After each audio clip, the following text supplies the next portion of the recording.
Olá, pessoal, boa noite, bem-vindos à nossa quarta aula do curso de alfabetização. Vamos dar início aí à nossa aula. Enquanto isso, o pessoal vai se mobilizando para entrar e aí a gente já dá início, tá? A gente tinha tarefa na semana passada, então quem tinha tarefa, boa noite, Sônia, bem-vinda. Nós já tínhamos a tarefa, né, que vence acho que o prazo amanhã, né, então quem precisar de mais um prazo aí, já só avisa a prof, que a prof estende ali a data no Google Sala de Aula, e aí a gente dá continuidade aí na nossa aula. Nós tínhamos parado no slide 54, e aí a gente vai trabalhar então a partir desse slide 54. Como que vai? Boa noite, Sônia. Como é que vai funcionar, gente? Nós vamos fechar essa parte teórica, tá? Na aula de hoje. Depois a prof explica a lição, né, a tarefa. E a partir da próxima aula a gente vai ter mais atividades dinâmicas, práticas, né, para vocês vivenciarem aí as experiências com a alfabetização, tá? Então, a partir da semana que vem, a prof vai trazendo atividades, né, alfabetizadoras e exemplos e atividades para a gente colocar mesmo em prática e colocar a mão na massa mesmo para a gente vivenciar aí as questões de alfabetização, tá bom? Então, a gente termina hoje o nosso slide, na próxima aula, daqui a 15 dias, já tem um novo material aí para vocês, tá? Que é a segunda etapa do curso, e bem mais prático, né, com atividades mais dinâmicas e já encaminhando já, né, para a segunda etapa, né, do nosso curso. Muito bem, então vamos lá, gente, para o slide 54. No slide 54 a gente tem ali o que o alfabetizando precisa saber. Então a gente estava falando na última aula da importância de nós entendermos também, né, as questões da fonologia. Então, o alfabetizador, ele precisa entender, é claro, né, dos métodos, né, para alfabetizar, entender como é que a criança aprende, mas também ele precisa entender aí das questões de fonologia, como é que funciona, né, o nosso sistema de escrita alfabética, né, quais são as características desse sistema. E aí a gente tinha falado de algumas questões mesmo da própria ortografia, né, de como os fonemas, os grafemas, né? Como que as nossas letras aí se comportam no nosso sistema. Então, o que, que é importante para o nosso educando aí, nossa criança de alfabetização, saber nesse processo? Então, dentro desse processo aí de alfabetização, Cidiane, seja bem-vinda. Estamos no slide 54, tá? O que, que é importante aí para a nossa criança saber, né? Primeiro, ela precisa entender o que, que são aqueles risquinhos nas folhas, né? Porque a criança, ela muitas vezes, por mais que ela viva, né, num ambiente letrado, que ela tenha ali vivências, né, de letramento, ela não entende ainda, ela não diferencia, né, o que é desenho do que é letra, o que, que aqueles risquinhos na folha representam. Muitas vezes para a criança são desenhos, são apenas desenhos, né? Então, quando ela começa a ser alfabetizada, um novo mundo que se abre ali para essa criança, né? Porque ela ainda não entendeu muitas vezes, né? Muitas delas, né? O que, que significam aqueles risquinhos lá na folha. Ela precisa compreender primeiro o que, que é um símbolo, né? Então a primeira ideia, né, que a criança precisa ter é o que, que é um símbolo. Por que, que é importante aí para a criança em fase de alfabetização entender a ideia de símbolo? Porque o nosso sistema é um sistema simbólico, né? Ele é um sistema que representa alguma coisa, ele representa a nossa fala. Então, quando a criança vai aprender, né, a ler e escrever, ela precisa entender o que é o símbolo, né? E que aquele símbolo ele está representando alguma coisa, ele está tendo uma representação. Uma criança que não consegue compreender o que seja uma relação simbólica, né, entre dois objetos, ela não consegue aprender a ler. Essa é uma informação importante, gente. Quando a criança não consegue entender essa relação simbólica, né, que dois objetos podem estabelecer, né, por exemplo, a fala e a escrita, ela não vai conseguir aprender a ler se ela não entender essa relação simbólica. Tá? O aprendiz ele precisa ser capaz de entender que cada um daqueles risquinhos vale como um símbolo de um som da nossa fala. Então a gente tem que mostrar para a criança que aqueles risquinhos representam o A, aqueles risquinhos representam o B e assim por diante. E que juntando aqueles risquinhos eu vou formando as sílabas e vou formando palavras e assim sucessivamente. Ela também precisa discriminar os sons da fala. Então, a consciência fonológica, gente, ela é fundamental nesse processo, tá? A criança precisa ter desenvolvido consciência fonológica, percepção auditiva, tá? Para ela poder construir todo esse sistema de representação. Então, antes de mais nada, já na educação infantil, né? Se discute ainda muito o que a gente trabalha na educação infantil, a educação infantil faz o quê? Né? A educação infantil trabalha com a consciência fonológica, né? Ela trabalha com a valorização da cultura escrita. E esse é o papel da educação infantil. Né? A educação infantil não tem que se preocupar com a alfabetização, mas ela deve se preocupar sim com o desenvolvimento da consciência fonológica. E como que a gente faz isso na educação infantil? Trabalhando com as crianças com cantigas, trabalhando poemas, trabalhando trava-língua, trabalhando com lenga-lenga, né? Todos esses textos orais que trabalham e que desenvolvem aí a consciência fonológica, tá? Lembrem lá na nossa primeira aula, a prof explicou bem certinho aí o que é consciência fonológica, eu exemplifiquei, mostrei como trabalhar. Então, quem tá na dúvida aí, volta lá na nossa primeira aula, tá? Lá na nossa primeira aula, a prof fala da consciência fonológica. Então, a criança precisa aprender a discriminar ali os sons das letras, tá? Então, ela precisa sim aprender cada letra, cada som, cada sílaba durante um período, gente, como tudo no Brasil, né? Logo que a gente saiu, né, do ensino tradicional, das cartilhas, nós caímos aí no ensino do construtivismo. E aí, nesse ensino do construtivismo, muita coisa ficou solta, né? Os professores não sabiam como trabalhar, não entendiam a perspectiva do construtivismo, e aí muitas coisas ficavam soltas, né? Sem saber exatamente o que era e o que não era.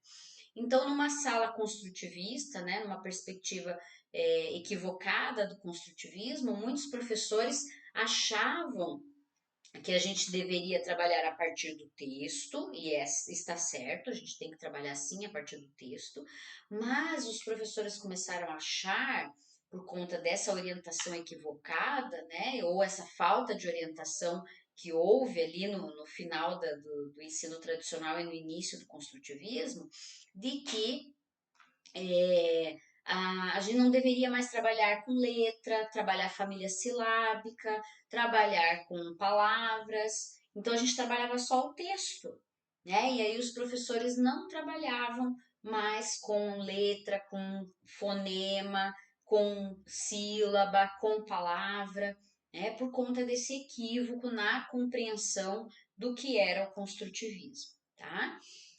Então, sim, gente, sim, a gente trabalha a partir do texto, sim, mas a gente faz todo esse trabalho com letra, com sílaba, com palavra, né, com frase, com texto, né, e depois volta para a letra de novo, vai para o fonema.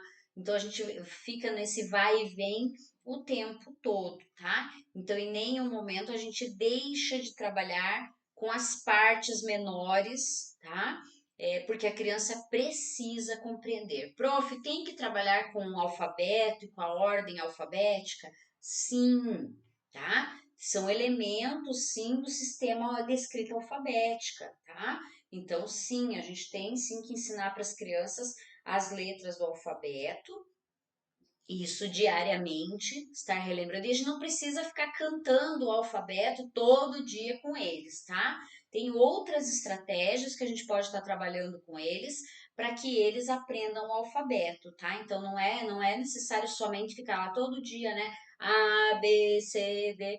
Tem outras estratégias, tem bingo de letras, tem outros jogos que a gente pode trabalhar e outras formas que a gente vai trabalhando com eles para que eles possam compreender e lembrar, né, e aprender as letras do alfabeto. Mas é sim importante, tá? Trabalhar com a ordem alfabética e também trabalhar com as letras do alfabeto. Se a criança não domina, ela não conhece as letras do alfabeto, ela demora mais tempo para aprender a ler, tá? Então, o primeiro passo aí é a gente trabalhar muito bem essa questão das letras, do reconhecimento das letras, para que ela possa avançar, tá? As letras do nosso alfabeto, elas têm formas bastante semelhantes, né? O formato das nossas letrinhas são bastante semelhantes e por isso a capacidade de distingui-las exige uma percepção muito aguçada da criança. Por isso que acontece o espelhamento ali no próximo elemento, no próximo item, ele fala do espelhamento, né? Eu já expliquei o espelhamento para vocês, né? As nossas letras, elas têm formatos muito parecidos. Por que que a gente começou a alfabetizar as crianças com letra caixa alta ou letra bastão, né? Por conta do formato dessas letras, tá? Essas letras, elas ajudam a criança, elas facilitam mais o processo de alfabetização do que a letra cursiva, né? As crianças, elas visualizam muito mais a letra cursiva, a letra bastão na rua, em outros espaços, do que letra cursiva. Se nós olharmos na rua, em cartazes, outdoor, folder, né, todos os textos que circulam socialmente, nós vamos ver a predominância da letra, muitas vezes da caixa alta, né, ou da script, né, que são as letras que prevalecem, né? Você vai ver um outdoor na rua, um cartaz, vai ter ali a predominância das letras bastão, tá? Das letras caixa alta. Então, é melhor para a nossa criança, né? Que o primeiro contato dela seja com a letra bastão, tá? Com a letra de caixa alta que a gente fala, tá? Prof, quando é que a gente começa a introduzir a letra cursiva? Muito bem. A gente pode começar, pode apresentar eventualmente para a criança, em algumas atividades, a letra cursiva durante o primeiro ano, tá? Eventualmente, no nome da criança, né? Em poucos exercícios. Quando a criança no primeiro ano já estiver alfabetizada, você já tem um grupo grande de crianças alfabetizada, você já pode introduzir com a turma a letra cursiva, tá? Então, como que eu fiz o ano passado com a minha turma de primeiro ano? Eu cheguei em setembro com 22 crianças alfabéticas, tá? Então, em setembro, eu introduzi a letra cursiva, tá? Com a minha turma. Como que eu fiz? Eu comecei apresentando, eu já tinha apresentado a letra antes para eles, com o nome deles, o nome completo, eles já tinham feito algumas atividades com letra cursiva, poucas, mas já tinham feito. E aí, em setembro, aí eu comecei a apresentar a letra cursiva diariamente para eles, porque a maioria da turma já estava alfabética. Então, como é que eu fiz? Eu fui trabalhando primeiro com a data, né? Nós fazemos todos os dias a data com eles, então eu comecei apresentando a data com letra cursiva e depois eu fui apresentando algumas atividades para eles poderem resolver usando a letra cursiva. E aí fazia também outras atividades em outros materiais, né, em folhas, em outros, né, com outros recursos, usando a letra cursiva. Então, a partir de setembro, quando a minha turma, a maior parte da minha turma já estava alfabética, eu introduzi diariamente a letra cursiva, tá? Por que não é legal trabalhar antes deles estarem alfabetizados? Porque muitas vezes a criança ela começa a confundir, tá? E pode acontecer da criança não estar alfabetizada e já estar dominando, porque é uma questão de cópia, tá? A criança já copiar muito bem a letra cursiva e aí você, né, passar, né, despercebido ali por você na questão da avaliação e você achar que essa criança está alfabetizada.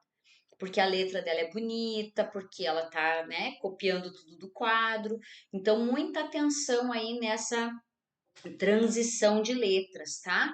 É importante que a criança, para ela já, né, começar a pensar em letra cursiva, que seja quando você já tem a certeza de que a maior parte da sua turma já está alfabética, tá?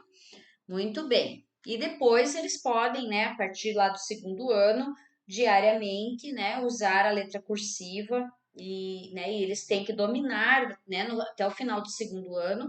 As crianças todas têm que estar alfabéticas e todas as crianças precisam já estar dominando a letra cursiva, certo? Muito bem. Ali ele fala do espelhamento, já havia explicado para vocês sobre o espelhamento, né? Como as nossas letras têm um formato muito semelhante e as crianças, nada no mundo real é parecido com as nossas letras, né? O que acontece? Quando a gente muda a posição de um objeto, né, no nosso dia a dia, e essa é a vivência que as nossas crianças têm, o objeto ele não muda, né? Se eu colocar um copo de ponta cabeça, o copo não deixa de ser copo, né? Se eu virar o copo de lado, o copo não deixa de ser copo. Ele vai continuar sendo copo, independente do jeito que eu colocar o copo, ele vai continuar sendo copo. E a criança está acostumada com isso, que os objetos não mudam porque a gente muda eles de lugar ou porque a gente coloca eles numa outra posição. Só que com as letras não é assim.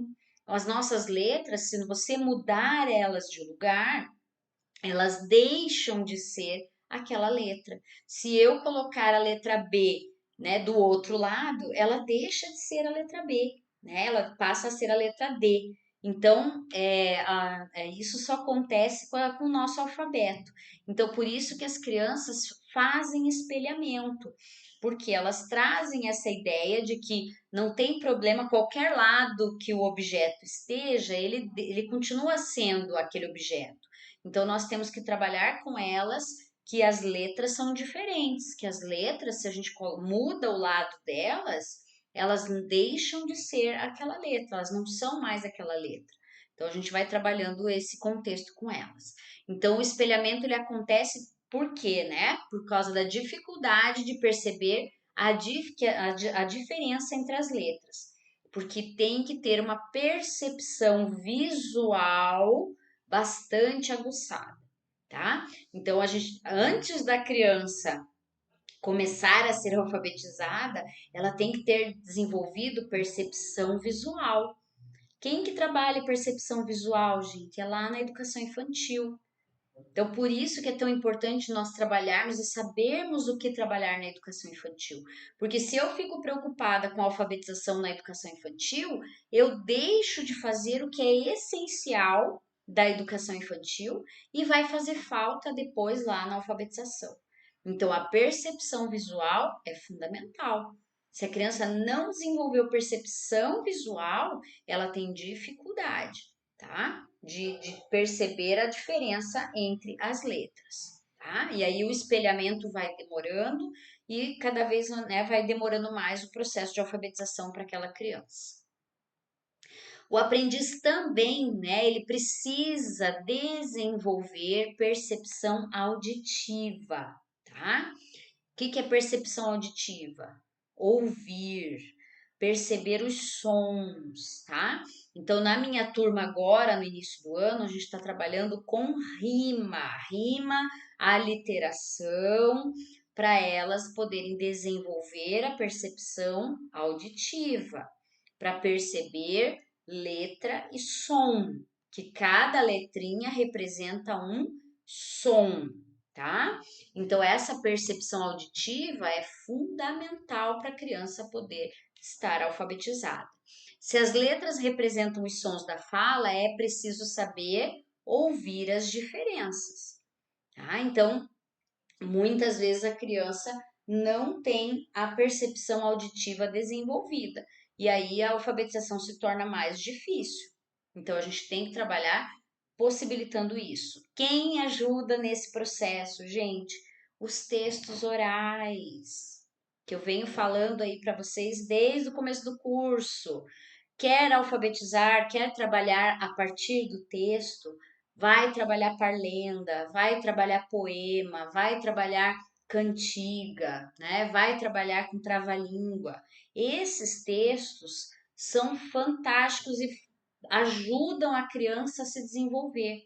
Ela começa a desenvolver tanto a percepção visual quanto a percepção auditiva e principalmente a auditiva, porque ela vai começar a perceber as rimas, ela começa a perceber a literação, ela desenvolve rapidamente, gente, a ideia, a concepção de palavra, tá? Então é muito rápido o processo dela perceber as palavras quando a gente trabalha com parlenda. Hoje eu fiz uma atividade com o primeiro ano que eu percebi isso. Que qual foi a atividade que eu fiz? A gente está trabalhando com a casinha da vovó, né? A parlenda casinha da vovó. Casinha da vovó, cercadinha de cipó, o café tá demorando, com certeza não tem pó. Então já faz aí umas 2, quase 3 semanas que a gente está trabalhando com essa parlenda. E cada aula a gente faz, não é uma atividade diferente. Hoje a atividade, como eles já têm bastante familiaridade com a parlenda, eles já sabem de cor a parlenda. Hoje eu trabalhei com eles, eu dei a, a parlenda separada em as palavras separadas, e aí tinha um espaço em cima para eles colarem as palavrinhas lá. Então, tinha todas as palavrinhas da parlenda misturadas, né, em espaços ali dentro de quadradinhos, né, de acordo com o tamanho das palavras.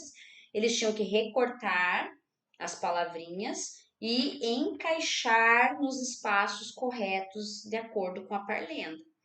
E aí, gente, pensa numa atividade que deu trabalho, mas que foi muito boa, muito proveitosa. Porque daí eles tinham que perceber o tamanho da palavra e o tamanho do espaço que estava disponível. Eles perceberam que tem palavras grandes e palavras pequenas, eles perceberam a separação entre as palavras, e aí eu ia lendo, eles iam montando a parlenda e eu ia lendo para eles para ver se estava correta. E quando tinha alguma palavrinha trocada, eles já levavam um susto, falavam, não, mas não é essa palavra. E aí eles, né, montavam novamente a parlenda para poder achar a ordem correta. Então é uma atividade muito boa para trabalhar a ideia de palavra, né, que é importantíssimo também no processo de alfabetização. Então, né, trabalhar esses elementos, como eu já falei para vocês, né, gente, não trabalhem de forma superficial. Não adianta eu pegar lá cada dia um texto diferente e não aprofundar nenhum, tá? Então, como que a prof trabalha? Eu fico lá 15 dias trabalhando com a casinha da vovó, tá? Diversas formas. Eu trabalho a letra, eu trabalho a rima, eu trabalho a literação, eu vou trabalhar palavra, eu vou trabalhar as frases, eu vou trabalhar tudo, vou explorar de todas as formas. Hoje eu trabalhei a letra C, então tinha, né, várias palavrinhas na parlenda que tem a letra C, então eu também trabalhei com a letra C, né? Então, palavrinhas que começam com a letra C, casinha, cercadinha, cipó, eles já tinham, né, percebido, então eles já conseguiram identificar as palavrinhas com C. Então, a gente vai trabalhando a partir do texto, a partir do que eles já têm trabalhado. E não adianta trabalhar, ou, né, hoje eu trabalhei a casinha da vovó, amanhã eu vou trabalhar o 1, 2, 3, né, 1, 2 feijão com arroz. Não, a cada 15 dias, que é o tempo da minha sequência didática, eu trabalho com uma parlenda e bem trabalhado, bem explorado, para as crianças poderem desenvolver, né, da melhor forma possível todas as possibilidades daquele texto relacionados à questão da alfabetização, tá? Muito bem. Então, a primeira capacidade que a criança precisa desenvolver é a de compreender a ligação simbólica que existe entre as letras e os sons da fala.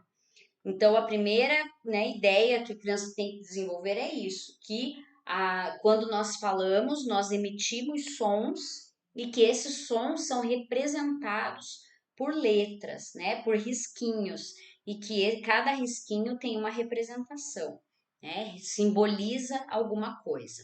A segunda capacidade que a criança tem que desenvolver é a de enxergar as distinções entre as letras. Então, perceber, né, o A, o B, o C, o D, o E e as diferenças que existem entre as letras. A terceira é a de ouvir e ter consciência dos sons da fala, com as suas distinções, tá? O quarto, né, que a criança precisa ter desenvolvido ali, para o alfabetizando, é captar o conceito do que é palavra. Gente, se a criança não construir esse conceito, o que que acontece? A criança emenda tudo. Ela vai, ela até se alfabetiza, mas o que que acontece nesse processo? Ela emenda tudo. Por quê? Porque ela não entendeu o conceito de palavra, tá? Então ela tem que entender o conceito de letra, ela tem que entender o conceito de sílaba e ela tem que entender o conceito de palavra. Então a gente tem que fazer esse exercício constantemente com as crianças, para elas poderem entender a ideia de palavra, porque senão o que que acontece? Ela vai, né, se alfabetizar muitas vezes, porém, quando ela vai produzir um texto, que é quando a gente começa a perceber os problemas da alfabetização, é lá na produção de texto. A criança emenda tudo. E aí a gente não sabe o que, que acontece. Mas por que, que essa criança está emendando? Teve algum problema lá no processo de alfabetização. E o problema está que ela não compreendeu a ideia de palavra, tá? Então a gente tem que ficar muito atento. E o quinto e último é a ideia do que é um texto. Então, ela tem que construir cada, né, etapa desse processo para ela entender como é que o nosso sistema de escrita alfabética funciona. Tem que entender a letra, o fonema, a sílaba, a palavra, depois entender a frase, depois entender essa frase dentro do texto, e aí depois voltar lá para a palavra, voltar para a sílaba, voltar para o fonema, voltar para a letra e depois vai para o texto de novo. Ela tem que dominar esse sistema, entender como que ele é construído. Lá no slide 56, né, a gente tem ali as propriedades do sistema de escrita alfabética e eu acho que eu coloquei ele depois no final. Depois a gente vai ver o exemplo deles. Deixa eu só ver se eu coloquei. Que daí eu falo da. Deixa eu ver. Se eu coloquei o.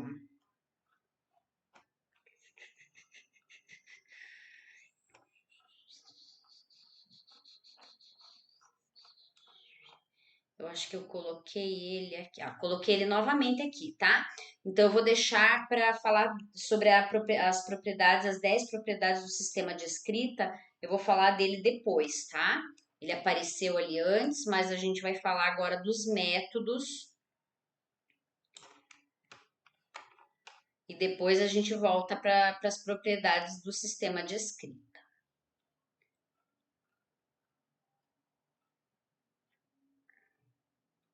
Então vamos lá. No slide 57, né, a gente vai falar um pouco aí da questão dos métodos de alfabetização. Então, primeiro, né, vamos pensar juntos, né? Se um professor alfabetizador, né, ele usa o mesmo material e um procedimento parecido com outros do seu grupo, né? Que cuidados ele deveria tomar para não tornar a sua prática sem sentido para o seu grupo de alunos? Por exemplo, eu tenho lá, sou eu e mais duas alfabetizadoras, né? Então, tem uma professora lá que ela fez uma atividade ou ela fez um planejamento lá, e aí eu vou lá e copio o planejamento dela. Eu sou nova, né? Tô meio insegura com o primeiro ano, então eu vou lá e vou copiar dela. Ela foi super bacana, falou que me empresta, né? Vou lá e copio o planejamento dela e coloco em prática na minha turma. Então, é isso que ele quer dizer aqui, né? A gente usar o material, né, de um outro professor. Será que a gente tem que tomar algum cuidado, né, quando a gente faz isso? Será que essa aula dessa professora ela vai atender às necessidades e às expectativas da minha turma? Será que o que foi planejado para aquela outra turma de fato vai atender às necessidades da minha turma? Então, é essa reflexão que a gente precisa fazer, né? Então, vamos pensar aí, né, juntos, né? Será que a gente consegue? Será que tudo, não que a gente não possa usar, né? Eu tenho um colega fez uma atividade super bacana, né? Por exemplo, essa atividade que eu fiz hoje, se tivesse uma outra professora alfabetizadora, com certeza eu dividiria com ela essa atividade, porque foi muito bacana. Então, uma ou outra atividade, claro que é possível, né, que a gente divida com os colegas, mas não é tudo que dá para fazer, né? Não é tudo que a gente pode compartilhar, porque nem sempre vai atender às expectativas das nossas crianças. Então, dentro do processo de alfabetização, principalmente nas turmas de alfabetização, é importante a gente analisar bem, né, a atividade, o plano, né, o planejamento do colega, entender quais são as demandas, né, da nossa turma, para que a gente possa realmente observar o que a minha turma precisa, né, para que realmente aquela atividade ou aquele planejamento seja efetivo e eficaz para a minha turma. Vamos falar então de métodos de alfabetização. O método de alfabetização, ele é uma expressão, né, que vai designar o quê? Primeiro, né, um método específico que pode ser um método silábico, um método fônico, um método global. Então, antes de mais nada, a gente precisa entender que a aprendizagem da leitura e da escrita, ela é uma aprendizagem que tem um tempo para acontecer. Porque se a gente for pensar na escrita e na leitura, né, como habilidades, e for comparar com a fala, a gente nunca precisou ter método para ensinar os filhos a falar, ou, né, criança no CMEI, né, tem método para ensinar a criança a falar no CMEI? Também não, né? A gente não precisa de método para ensinar a falar. Por quê, né? Porque as crianças têm um tempo maior, né? Ela tem um tempo maior de aprendizagem da fala do que ela tem em relação à leitura e à escrita, tá? Então, a gente precisa realmente de formas, de estratégias, né? Para agilizar esse processo aí de leitura e de escrita, tá? Então, por isso do surgimento, né, dos métodos de alfabetização, né, pela necessidade de ensinar de forma mais rápida a criança a entender o sistema de escrita alfabética. E esse método a gente vai ver ali, né, quais são eles. O livro didático de alfabetização, né, também pode ser considerado um método, né, de alfabetização, pode ser proposto por algum autor. Tanto é que nós tivemos aí um período, né, muito longo de uso de cartilhas, não só uma cartilha, né? Já falamos também sobre isso. Não teve só caminho suave, não, tá? A gente teve aí um número bem grande de cartilhas espalhadas aí pelo Brasil inteiro, não só pelo Brasil, mas toda a América Latina, e os países da Europa, muitos, né? Muitos países aí adotavam cartilhas, né, para a alfabetização aí das suas crianças no processo daí de alfabetização. Então ele era considerado um método, né? As cartilhas traziam um método de alfabetização. E hoje nós também temos livros didáticos, e esse livro didático, ele também traz uma forma, apesar de que a gente, né, quem utiliza, né, livro didático hoje, a gente utiliza exatamente da forma como deve ser utilizado, como um apoio, né? Dificilmente você vai ter hoje, espero eu, né, professores que pegam o livro didático e seguem o livro didático diariamente, como se fosse uma cartilha, né? Espero que não seja feito isso mesmo, porque eles não atendem às necessidades, né? E eles não têm o dinamismo e todas as possibilidades, né, que o próprio trabalho do professor tem. Então, o livro didático, ele é um material de apoio, tá? Então a gente não tem assim aquele, né, aquela coisa de seguir ele, hoje eu vou trabalhar todo dia, eu trabalho e sigo ele até chegar no final para a criança estar alfabetizada, né? Não é mais aquela visão de cartilha. O método de alfabetização também é, né, um conjunto de princípios teóricos e procedimentais que vão organizar o nosso trabalho pedagógico em torno da alfabetização, nem sempre filiado a uma vertente teórica explícita, né, ou única. E a gente consegue ver muito isso no livro didático, né? Se vocês pegarem um livro didático, e a gente vai ter esse momento aí no nosso curso, de vocês analisarem, né, os livros didáticos, e vocês vão perceber isso, né, que é uma misturança, né? Um livro didático, ele tem aí, você fica meio assim, será? Alguns livros eles parecem cartilha, alguns livros parecem tem uma coisa nova, tem uma coisa mudada, mas aí ao mesmo tempo parece meio tradicional. Os livros são uma bagunça, né? Eles têm ali nem sempre está claro a questão da vertente teórica que o autor seguiu, tá?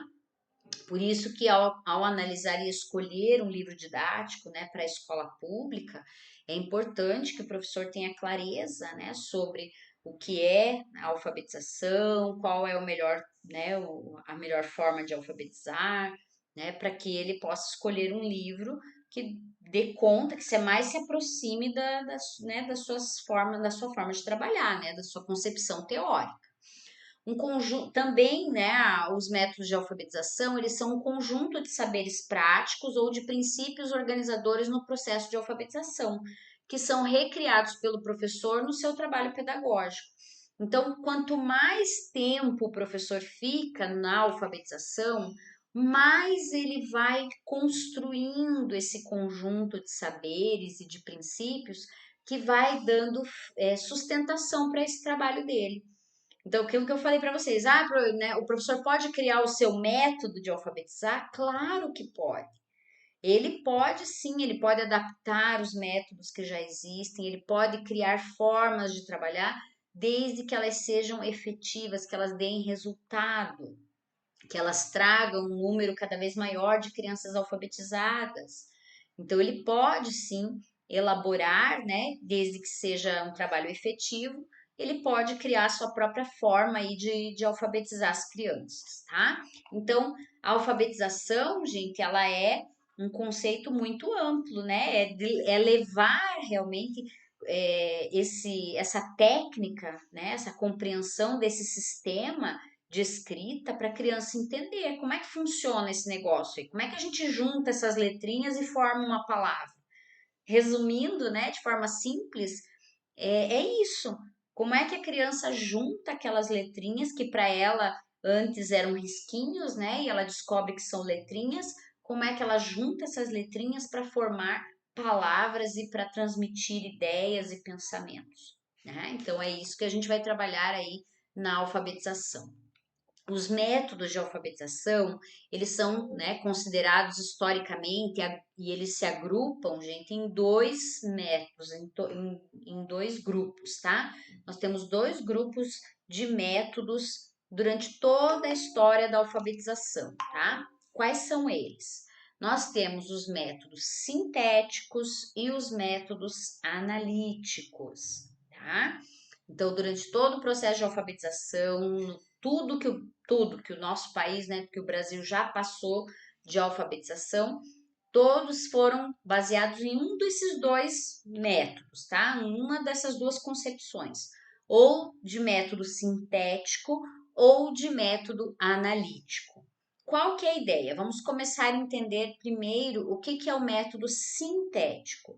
O Método sintético eram aqueles métodos que iam do menor para o maior, tá? Então ele entendia que eles tinham que ir do menor das partes para o todo. O que eram as partes, né? O que são as partes? A letra, o fonema, a sílaba. Então ele partia dessa parte menor para depois chegar lá na palavra, na frase, no texto, tá? Então, a ideia do método sintético era que a concepção teórica era de que as crianças só entenderiam o sistema de escrita alfabética se nós começássemos do menor para o maior. Então, se a gente for lembrar da nossa cartilha aí, o que a gente vai encontrar? Nós vamos encontrar na cartilha. A cartilha ela vinha, cada lição era uma letra, e aí como que a cartilha começava, né? Ela começava com apresentando a letra, então a letra M, por exemplo, aí ela apresentava o Ma, Me, Mi, Mo, Mu, né? Depois ela apresentava as palavras com M, depois ela apresentava uma frase que não tinha muita lógica, mas que tinha o M várias vezes. Então, o macaco moeu a mala do menino, tá? Então, não tinha muito sentido a frase, mas tinha muitas palavras com M, porque a ideia era trabalhar a letra M, tá? E aí, alguns exercícios, né, para a criança treinar a letra M, tá? Então, era dessa forma que a cartilha trazia, né, e apresentava. E aí, cada lição era uma letra, né? E aí, a criança recebia ali, essas letras eram trazidas para a criança de forma intencional. Ela era, né, pensada. Então, vamos trabalhar primeiro as letras ali mais simples, depois as mais complexas, depois a gente vai trabalhar, primeiro a gente vai trabalhar as sílabas simples, depois as sílabas complexas. Então esse era o caminho que os métodos sintéticos, né, traziam nos seus materiais, tá? Então os métodos sintéticos, né, tinham a eleição de princípios organizativos diferenciados que privilegiavam as correspondências fonográficas. Essa tendência compreende, né, o método alfabético, que toma a comunidade a letra, o método fônico. Então, dentro do método sintético, nós temos vários métodos, tá? A gente tem o método alfabético, que trabalhava as letras, o método fônico, que trabalhava o fonema, tá? E o método silábico, que trabalhava as sílabas. Então, vejam, dentro do método sintético, você tem outros métodos diferentes, né? Mas que tinham essa ideia do menor para o maior. Nós temos ainda hoje, né? Nós temos todos esses métodos ainda existentes por aí, né? O que se fala muito hoje é do método fônico, né, por conta do governo anterior, né, que trouxe ali uma proposta dizendo que a alfabetização, né, com base científica, aconteceria por meio do método fônico, que o método fônico seria o mais indicado. Não, tá? Então, o que acontece? Não existe um método milagroso, gente. Nenhum desses que a gente vai analisar agora é método milagroso. É método que vai alfabetizar todas as crianças da sua sala. Então, o que a gente tem? Todas essas possibilidades e cabe ao professor alfabetizador conhecer todos esses métodos para poder né, usar né, e alfabetizar as suas crianças de acordo com a necessidade dessas crianças. Se você está trabalhando um determinado método e ele não está funcionando com um grupo de crianças, então eu posso buscar um método alternativo. Eu estou trabalhando com, né, alfabetizei as minhas crianças no método global. Todo mundo está indo bem, mas eu tenho 3 crianças que não estão dando conta. Então eu vou buscar um outro método alternativo para essas 3 crianças. Então é dessa forma, gente. Não existe método milagroso, muito menos o método fônico, tá? O que é o método fônico? Vocês vão lembrar aí do método da casinha, né?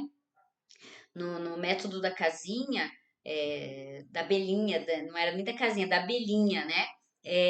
O professor falava os sons, né, das letras, então ele ficava lá, ah, e daí fazia os sons das letras, que é a proposta do método fônico. A gente tem o método das boquinhas, que também é método fônico e que faz isso, tá? E aí você tem foto, né, no método das boquinhas, você vai apresentando as boquinhas para a criança poder perceber como é que os lábios se organizam para falar, né, para pronunciar cada letra, tá? Nós também temos o método das onomatopeias, que é bem legal também, que é método fônico, tá?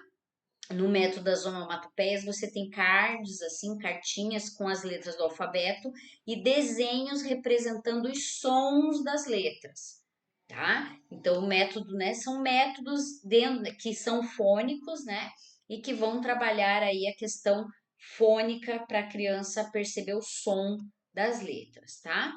Muito bem. Então, dentro do método sintético, vocês vão encontrar o método alfabético, o método fônico e o método silábico, tá? Que tomava ali como unidade, né, o segmento fonológico mais facilmente pronunciável, que era a sílaba, tá? Então, o método silábico, as crianças, né, tinham contato inicial com sílabas e depois ela ia construindo, né, ia percebendo os outros elementos da palavra. Muito bem. A disputa, né, sobre qual a unidade de análise a ser considerada, se era a letra, se era o fonema ou se era a sílaba, é o que deu o tom das diferenciações ali em torno das correspondências fonográficas. Para esse conjunto de métodos, né, do método sintético, propõe-se um distanciamento da situação de uso e do significado para a promoção de estratégias de análise do sistema de escrita. Então, os métodos sintéticos foram os que mais se distanciaram do uso real, né, da escrita, porque ele estava muito focado no sistema e não considerava o que a criança trazia. Então, o método sintético, ele não olhava, ele não trazia o olhar em relação ao que a criança já sabia. Ele estava focado no sistema, em apresentar, seja a letra, seja, né, o fonema, seja a sílaba, ele estava focado em apresentar o sistema para a criança que não sabia nada, tá? Então, essa era a concepção principal ali dos métodos sintéticos, tá? Muito bem. Já os métodos analíticos, ou como nós chamamos método global, então quando a gente falar método analítico ou método global é a mesma coisa, tá? Eles vinham com uma proposta diferente. Eles vinham com a ideia de trabalhar do todo para as partes, tá? Então, ao contrário do que dos métodos sintéticos traziam, os métodos analíticos, né, ou globais, eles traziam a ideia de trabalhar a partir da parte maior, tá? A partir do todo. E eles procuravam então romper radicalmente com o princípio dessa decifração. Antigamente a ideia era de que a criança tinha que decifrar o alfabeto, né? Como se fosse um código, né? E um código que, né, tinha um enigma ali, né? Que a criança tinha que decifrar, né? Então, os métodos sintéticos tinham muito essa ideia de decifração. Eles são hoje mais conhecidos como métodos, né? Método global. E na época a gente tinha ali o método global de contos, o de sentenciação e o de palavração, tá? O método global de contos, gente, inclusive tinha cartilhas com esses métodos também, tá? Então, assim como a gente teve cartilhas do método sintético, a gente também teve cartilhas do método global, né? Do método analítico, né? Analítico ou global. Então, essas cartilhas, como que elas estavam organizadas? Então, dentro do método analítico, a gente teve 3 métodos também. Assim como teve no método sintético 3 métodos, aqui a gente também tem 3 métodos diferentes.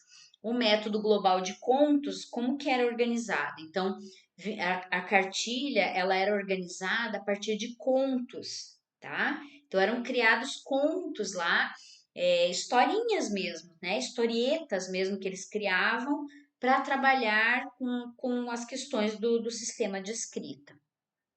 No método de sentenciação, trabalhava-se com frases, sentenças, tá? Então, por isso que é sentenciação, porque eram frases que você levava e a partir da frase o professor alfabetizava as crianças, trabalhava com os elementos ali daquela frase. E no método da palavração, trabalhava com palavras-chave, né? Com palavras que tinham ali um contexto e ele trabalhava dentro daquele contexto. Então, por exemplo, hoje o professor ia trabalhar a palavra maçã. E aí ele levava a palavra maçã e trabalhava com todo o contexto da palavra maçã, tá?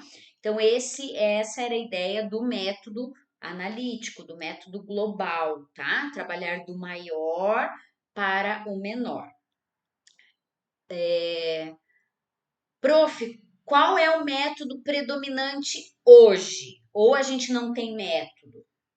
Então, se a gente for pensar hoje nesses métodos, sim, nós temos métodos sim, tá? Nós ainda trabalhamos com métodos sim. Qual é o método que predomina hoje? Hoje, o método que predomina é o método global, tá? É o método analítico. Por quê? Porque nós trabalhamos do todo para as partes. Nós não trabalhamos a partir do texto. Então, quando a gente trabalha a partir do texto e trabalhamos, né, do texto para as partes, nós estamos escolhendo e trabalhando a partir dos métodos globais, tá? Então, o método né, que é trabalhado hoje, que define hoje o trabalho de alfabetização é o método global, tá? Mas isso, como eu falei para vocês, isso não nos impede de, para um ou outro aluno, que a gente vá levar para eles um outro método, caso eles não estejam conseguindo se alfabetizar no método global. Então, eu trabalho no método global. Como que eu trabalho no método global? Eu trabalho a partir do nome da criança, a partir de uma parlenda, a partir de um poema, a partir de um trava-língua, de uma lenga-lenga, a partir de um texto, né, de uma receita, de um texto informativo, e aí eu vou trabalhando com as partes. Só que quando eu tenho crianças que não estão dando conta, que não estão entendendo, que não estão avançando no processo de alfabetização, o que eu preciso? Eu vou buscar um outro método. Qual método que eu tenho buscado como alternativa para alfabetizar as minhas crianças que não estão conseguindo ser alfabetizadas no método global? O método fônico. Então, no método fônico, eu tenho observado que as crianças estão conseguindo, algumas, né, não todas, conseguindo perceber melhor e avançar um pouco mais no processo de alfabetização. Foi isso que aconteceu com as minhas crianças no ano passado. Eu alfabetizei 22 crianças dentro do processo do método global, né? E aí eu fiquei com 20, com 6 crianças que não avançavam, que estavam silábicas sem valor sonoro ainda no final do ano. Lá em setembro eu tinha 22 alfabéticas e estava com 6 crianças que não tinham avançado, que tinham chegado no silábico sem valor sonoro e não estavam avançando. O que eu fiz? Comecei a fazer atividades de reforço com essas crianças, de recuperação, uma vez por semana com o método fônico, né? E foi aí que eu percebi um avanço, não de todas, tá, gente? Teve crianças que realmente foram para o segundo ano ainda silábicas sem valor sonoro, tá? Mas muitas crianças avançaram com o método com o método fônico, tá? Com o método das onomatopeias, que eu vou disponibilizar depois para vocês Na próxima aula eu vou mostrar para vocês como que é o alfabeto do método das onomatopeias, para mostrar para vocês como que é o trabalho, tá? Que é uma alternativa, tá, gente? Não é o meu trabalho principal, mas é uma alternativa para aquelas crianças que não conseguem ser alfabetizadas no método global, tá? Então, na próxima aula, a gente vai ver. Eu vou trazer para vocês o meu trabalho no método global, como que a gente trabalha no método global, e vou trazer para vocês o método fônico, uma possibilidade de trabalho com o método fônico, para vocês observarem como que acontece, tá bom? Muito bem, então, dentro do método global, a gente tem aí, né, esse movimento metodológico, né, na defesa de um trabalho que tenha sentido na alfabetização. Então, por que que o método global, gente, ele é um método mais coerente, tá? Porque ele entende, né, primeiro, que a criança traz conhecimentos prévios, ele entende que o texto é o objetivo principal da comunicação, do aprendizado da língua portuguesa é o texto. Então, eu não tem lógica eu ficar lá, né?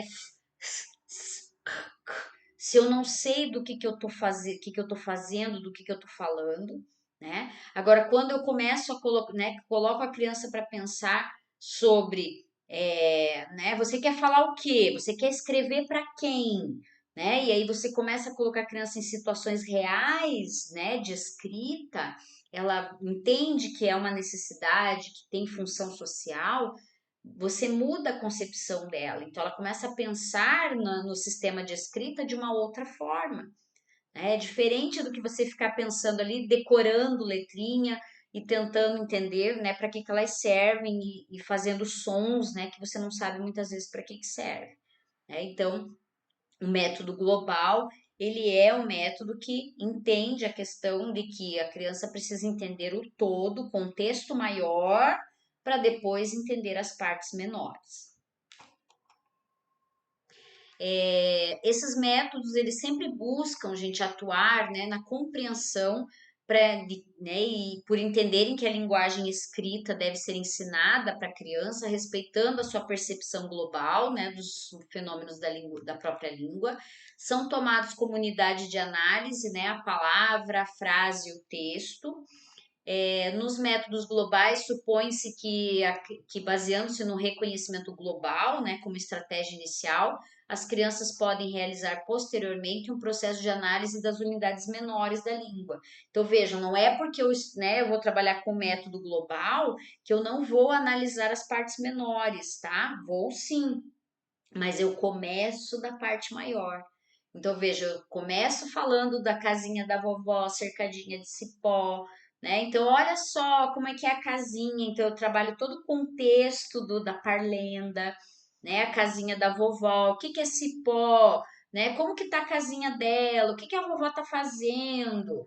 E aí eu vou trabalhar todo o contexto daquela parlenda e depois eu vou trabalhando as partes menores. Aí eu vou trabalhar a letra, vou trabalhar o fonema, depois eu volto lá para a casinha da vovó de novo. Então eu fico nesse vai e vem com a criança o tempo todo, tá? Então não é porque eu trabalho no método global que eu vou deixar de falar de letra, que eu vou deixar de falar de sílaba, tá? A gente trabalha assim com letra, sílaba, o fonema, a palavra, né? Depois a frase, depois volta lá para o texto, aí vai para a palavra de novo, vai para a letra de novo, e a gente fica ali o tempo todo trabalhando com essas unidades menores.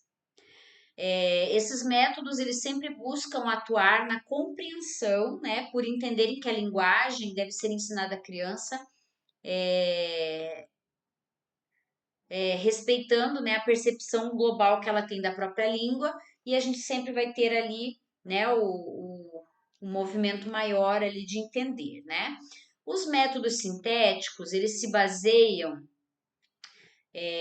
no pressuposto de quê? Então, vamos, né, entender ali cada um dos métodos para a gente entender como que eles funcionam. Então, os métodos sintéticos, que são os que vão do menor para o maior, eles se baseiam no mesmo pressuposto, né, de que a compreensão do sistema de escrita ele se faz sintetizando ou juntando unidades menores, que são analisadas para estabelecer a relação, né, entre a fala e a representação escrita, ou seja, a análise fonológica. Dependendo do método, né, que a gente vai escolher, né, do método sintético, essas unidades de análise elas podem ser escolhidas entre letras, fonemas ou sílabas, que se juntam para formar um todo. Então, aquele exemplo que eu dei para vocês, nós tínhamos lá cartilhas, né, que traziam as letrinhas do alfabeto, uma por uma, para apresentar para a criança. Tinha, né, tem o método, né, da abelhinha, que trazia ali os fonemas, e aí o professor trabalhava com os fonemas, o método da boquinha, que também faz isso. Você vai apresentando cada uma das letras, nas sílabas também. Então, você trabalhava lá o ba, lá, e daí você trabalhava o ba, depois você trabalhava bala, e aí ia trabalhando o ba para depois construir outras ideias. A aprendizagem pelos métodos sintéticos sempre levava a ideia de decodificação ou de decifração, tá? Então, quando você trabalha do menor para o maior, você trabalha com essa ideia de que a criança tem que decodificar, que a criança tem que decifrar. Ela tem que tentar adivinhar o que está acontecendo ali, tá? Então, essa era a ideia dos métodos sintéticos. Então, quando eu apresento, imagine, eu apresento lá uma letra A para a criança. Aí, como que a gente trabalhava, né? A professora trabalhava o A, E, I, O, U, aí ela trabalhava o A com o I, daí fazia o AI. O E com I faz o EI. Aí começava a juntar as letrinhas, né? E aquilo sem sentido para a criança. Imagina, o que é um AI? O que é um EI? O que é um, né, um IU? Um UI, né? E aí a criança, tudo muito sem sentido, né? Aí depois ela apresentava a letra A, né? Depois, né, ela juntava lá com o B, fazia o BA. E tudo, né? O BA do quê? Né? BA é o quê? Então vejam que era tudo uma decifração. A criança tinha que decifrar, não tinha sentido aquilo para a criança. Né, no método alfabético, né, e dentre os métodos sintéticos, o mais antigo, né, que foi utilizado em massa até o início do século XX, gente, é o método alfabético. Tá? Então, o método alfabético foi um dos mais antigos métodos aí de alfabetização de crianças. Consistia em apresentar as partes mínimas da escrita, que eram as letras do alfabeto, que ao se juntarem umas às outras formavam as sílabas ou partes que dariam origem às palavras. Então imagine, gente, um exemplo, né, de material didático que nessa época não tinha cartilha, mas a gente tinha as cartas do ABC.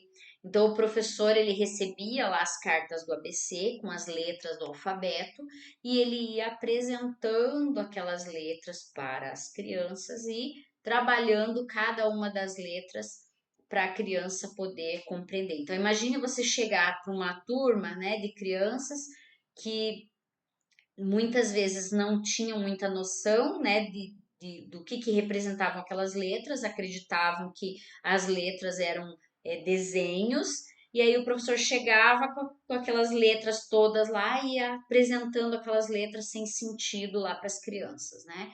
Então era mais ou menos assim que acontecia, né? As cartas do ABC são um clássico, é anterior à cartilha, gente, para vocês terem uma ideia de como é antigo aí os processos de alfabetização.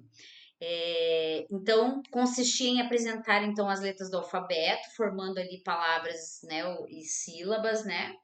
Os aprendizes primeiro, gente, eles tinham que decorar o alfabeto, tá? Então, dentro do método alfabético, a ideia era que as crianças decorassem o alfabeto primeiro, letra por letra, para depois encontrar as partes que formariam a sílaba ou outro segmento da palavra, somente depois que ela tivesse decorado ali todo o alfabeto e as famílias silábicas, que viriam a entender que esses elementos poderiam se transformar numa palavra. Olha que trabalheira, gente. Imagine, a criança ficava lá, A, B, C, D, e aí trabalha, trabalha, trabalha até ela decorar o alfabeto inteiro, depois juntar ali fazendo sílaba, para depois ela descobrir que aquilo formava uma palavra, né? Então, por isso que muitas crianças não conseguiam ser alfabetizadas, tá? No método sintético. Material que pode ser citado, né, e que coincide com o uso desse método alfabético são as cartas do ABC e os silabários também, tá? Silabário, gente, aí, né, quem tem aí é método alfabético, tá? E eles funcionam. Eu não tenho silabário na minha sala, tá, gente? Não vejo necessidade de ter, tá? Alfabetizei as minhas crianças no ano passado sem silabário na sala, tá? Então não vejo necessidade de ter silabário dentro da sala, tá? Não vejo utilidade para aqueles cartazes com silabário. Quando você trabalha com o método global, né, as crianças já têm contato com as sílabas dentro das palavras que elas vão trabalhando, e não é necessário trabalhar com as sílabas separadas, fazer silabário com elas, tá? Não vejo, mais uma vez, gente, não vejo utilidade para os silabários, tá? Então, fica a dica aí para vocês pensarem aí no uso aí dos silabários.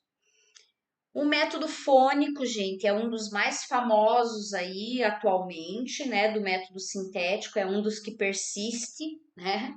No, no processo aí de alfabetização. Ele tinha como princípio, né, que é preciso ensinar as relações entre sons e letras para que elas se relacionem com a palavra falada, né, e com a escrita.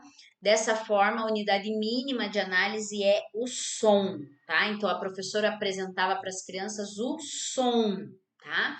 A, b, p, s, d, d. Então era esse som que a professora trabalhava com a criança.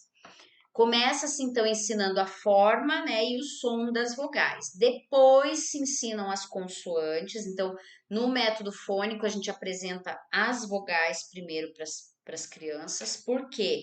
Porque as vogais são os sons, né, os fonemas abertos que não têm obstáculo, tá? Então fica mais fácil para a criança observar o som, né, o som aberto, sem obstáculo. Depois a gente apresenta as consoantes para a criança, estabelecendo entre as consoantes e as vogais relações cada vez mais complexas. Cada letra é aprendida com um som, né, que junta com outro som e pode formar sílabas e palavras, tá? Na organização do ensino, a aprendizagem da relação fonema-grafema é o principal objetivo, tá? Então, nessa organização do ensino do método fônico, a aprendizagem o objetivo principal ali é a ideia de fonema e grafema, de relacionar o som, né, do A com a letra A, né, o B com a letra B, tá? Então, fazer essa relação aí de som e de letra. E no método silábico é um método de marcha sintética que vai das partes para o todo e é o da silabação, tá? B com A, Ba, C com A, K, então era aquela marcha assim, né, sintética que a gente, né, que os professores faziam lá antigamente, né? Amém. O método silábico, né, a principal unidade a ser analisada ali pelos alunos é a sílaba, tá? Então, o professor trabalhava a partir de sílabas. No entanto, várias cartilhas, né, o trabalho inicial centrava-se nas vogais e nos seus encontros. Esse exemplo que eu dei ali para vocês, né, do ai, ei, né, ui, com uma das condições para a sistematização posterior das sílabas. Então, muitas cartilhas começavam ali com as vogais e com as junções das vogais, né, para poder introduzir a ideia de sílaba. No desenvolvimento do método silábico, geralmente é escolhida uma ordem de apresentação que era feita segundo princípios calcados na ideia do mais fácil para o mais difícil, né? Ou seja, das sílabas mais simples para as mais complexas. Então, olha que interessante, gente. Se vocês acompanharam aqui o raciocínio, vocês vão observar que muita coisa ainda está presente nas escolas. tá? Muita coisa dos métodos, né? Do método alfabético, do método fônico, do método silábico. A gente tem ainda muitos resquícios do método sintético ainda na nossa prática, tá? Não que a gente tenha que jogar tudo fora, mas tem coisas, como eu falei do silabário para vocês, né? Qual a utilização, qual a utilidade? A criança não vai ser alfabetizada se não tiver silabário? Mentira! As crianças são alfabetizadas sem silabário, tá? Então a gente precisa refletir sobre esses recursos. Por exemplo, aqui dentro da ideia do método silábico, quando, né, qual era a ideia? De que eu apresento as sílabas simples para minha criança, porque as complexas ela, né, vai ser mais difícil para ela. Então eu trabalho a bola, mas eu não trabalho a blusa, porque blusa é complexo. Blue, nossa, que complexo. Gente, para criança que está está se alfabetizando, que está tendo contato pela primeira vez com o sistema de escrita, tudo é complexo, inclusive a bola, né? Então não existe sílaba, né, simples ou sílaba complexa. Tudo no processo de aprendizagem da criança que está sendo alfabetizada é complexo. Então não tem por que eu esperar o final do ano para poder apresentar sílabas complexas para a criança. Pelo contrário, nas propriedades do sistema de escrita, nas 10 propriedades que a gente vai ver ali na frente, ele fala de levar para a criança o maior número possível de possibilidades de construção de sílaba. Consoante, vogal, vogal, consoante, consoante, consoante, vogal. Tem várias possibilidades e a criança tem que ter contato com todas essas possibilidades. Né? Então não existe mais isso de primeiro começa pelas sílabas simples, depois eu trabalho com as sílabas complexas. Não, tá? Tudo é complexo para uma criança que está tendo contato pela primeira vez com o sistema, tá? Porque lembrem que a criança já vem de um mundo, né, de um ambiente letrado, umas com mais contato e outras com menos. Mas todas as nossas crianças têm algum tipo de contato com a cultura letrada. Então, ela vem com alguma bagagem, umas com mais bagagem, outras com menos bagagem, tá? Mas todas elas têm algum tipo de contato.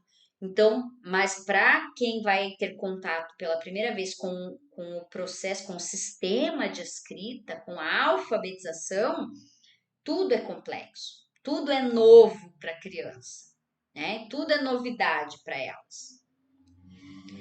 E os métodos analíticos, né? Então, os métodos analíticos são os métodos que vêm, né, trazendo a ideia, então, de pensar no todo, na parte maior. Então, em cada momento histórico, né, com as respectivas teorias existentes sobre a aprendizagem, sobre o ensino e sobre a linguagem, é possível verificar pontos comuns, né, entre os defensores dos métodos analíticos, que a linguagem funciona como um todo, tá? Então, dos pontos positivos do método analítico é isso, é de olhar para a linguagem e entender que não adianta eu trazer pedacinho para a criança.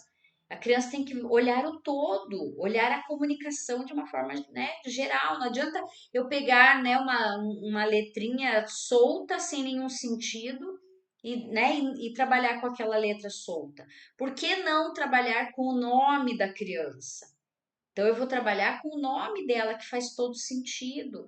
E aí, eu trabalho com as letrinhas do nome dela. Então, o método analítico, ele traz essa ideia de que a linguagem funciona como um todo, né? Ela não vem em partes separadas para a gente poder entender. Existe, então, um princípio de sincretismo, né, no pensamento infantil. Primeiro percebe-se o todo, tá? Para depois se observar as partes. Então, no pensamento infantil, isso que acontece. A criança primeiro observa o todo e depois ela vai olhar as partes. Os métodos de alfabetização, eles precisam priorizar essa compreensão, de que a criança percebe primeiro o todo para depois olhar para as partes. No ato da leitura, o leitor se utiliza de estratégias globais de reconhecimento. Então, ele inicialmente ele vai olhar o todo para depois olhar as partes. O aprendizado da escrita não pode ser feito por fragmentos de palavras, mas pelo seu significado, que é muito importante para o aprendiz. Então, por que a gente trabalha aí mais uma vez com o nome da criança, que é algo que tem mais sentido para a criança, né, em fase de alfabetização, de início de alfabetização. Primeiro texto que a gente trabalha com as nossas crianças lá no início do ano é o nome da criança, né? Então, qual é o texto que faz mais sentido para eles, né? É o próprio nome. Então, olha como, né, ele vai entender, vai reconhecer as letrinhas, né, do próprio nome, entender os sons das letras do próprio nome. Então, faz muito mais sentido para eles. A escola, ela precisa acompanhar os interesses, a linguagem, né, e o universo infantil, né? E, portanto, as palavras que são percebidas globalmente também devem ser familiares, né? E ter valor afetivo para a criança. Então, por que trabalhar com os gêneros orais novamente? Porque são textos que muitas vezes são familiares para a criança, são textos que trazem a questão do afetivo, do lúdico. A criança ama trabalhar com as parlendas, a casinha da vovó, cercadinha de cipó, o café tá demorando, com certeza não tem pó, é uma brincadeira para eles, né? Então, e assim como os outros textos que eles já ouviram em casa, então tem familiaridade, às vezes tem valor afetivo para eles, né? Então, o texto, ele tem que ter esse valor afetivo, ele tem que ter essa familiaridade para a criança, né? Para que ela possa construir o processo de alfabetização, tá? No método de palavração, né, que foi um dos primeiros ali, né, dentro do método global, né, do método analítico, ele tinha a ênfase na palavra, né, e apresentava-se ali uma palavra que posteriormente era decomposta em sílabas. Aí a gente pode se perguntar, né, mas não é o mesmo processo, o mesmo método né, o mesmo processo do método silábico? A diferença do método da palavração, né, para o método silábico é que as palavras não são decompostas obrigatoriamente no início do processo. Elas são aprendidas globalmente, né, por reconhecimento. A escolha de palavras também não obedece ao princípio do mais fácil ao mais difícil. Elas são apresentadas independentemente de suas regularidades ortográficas. Então, dentro do método da palavração, você vai trabalhar com palavras, muitas vezes do contexto da criança, de coisas que você está trabalhando dentro da sala. No método global, né, que era o método de contos, né, que veio mais tarde ali do ponto de vista histórico, é o aparecimento e a utilização do método de contos ou de historietas, tá? Nesse método, a unidade tomada como ponto de partida é o texto. Minas Gerais foi, né, pelo que a gente sabe, ali nas primeiras décadas do século XX, aderiu oficialmente, né, ao método global de contos e foi o estado que mais utilizou a cartilha ali do método global de contos, tá? Para o trabalho com os métodos globais eram produzidos os chamados pré-livros. E aí eles né, eram trabalhados, então, as historinhas, pequenas historinhas ali ou contos, e a partir desses contos as crianças eram alfabetizadas. No método natural e o método de imersão, tá? Há relações entre o método global e o método natural, tá? Apesar de terem diferenças. No método da imersão, haveria uma produção espontânea de textos que eram escritos pela criança com base em um repertório mínimo, tá? De palavras conhecidas, que era algo que até então os métodos sintéticos não tinham nada de produção de texto, tá? Então não se falava em criança produzindo texto, só se falava em criança aprendendo a ler e escrever. Nos métodos globais, né, ou analíticos, é que a criança começa a ter algum contato com a produção de texto, tá? E aqui no método natural ou no método de imersão também, a gente tem aí a possibilidade dessa escrita espontânea aí de crianças em relação aos textos. Esse repertório, né, que as crianças tinham ali, que a classe dominava, como alguns substantivos e verbos, poderiam ser acrescentados no meio do texto, alguns desenhos também para ajudar a complementar a escrita. A partir daí, seria desencadeado um método natural de aprendizagem da leitura.